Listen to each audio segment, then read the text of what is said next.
I don't think I've read a more intriguing or saddening book than The Boy in the Striped Pajamas. Bruno, the main character, does not understand he is part of the worst period of history ever, the Holocaust. Bruno nonchalantly goes about his life thinking that nothing is amiss for nearly the entire book. He did not understand what he was a part of, the Nazis. For example, on page 54, Bruno assumes that a phrase means something completely different than what it actually means. Hail Hitler, he said, which he presumed was another way of saying, well, goodbye for now, have a pleasant afternoon. The way Bruno seems to not understand the horrors that were going on around him makes it seem like he is the light in the immense darkness of the Holocaust. Throughout the entire story, Bruno was almost completely unaware of the horrors that were occurring literally right in his backyard.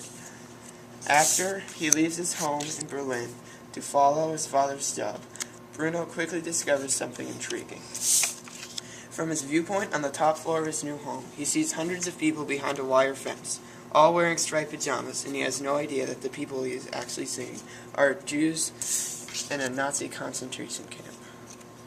Unaware that the place he is seeing is horrible, he ventures behind his house to the fence, where he makes friends with a young Jewish boy named Shmuel. Bruno becomes jealous that Shmuel gets to live with hundreds of friends while he is stuck isolated in his house. On page 169 of The Boy in the Striped Pajamas, Bruno shows that he does not understand that Shmuel is a slave to the Nazis.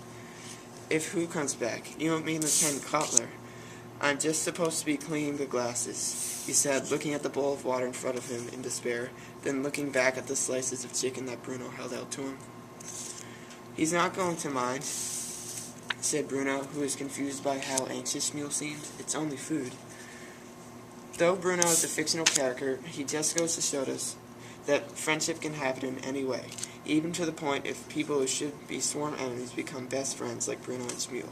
The book also highlights the innocence of children.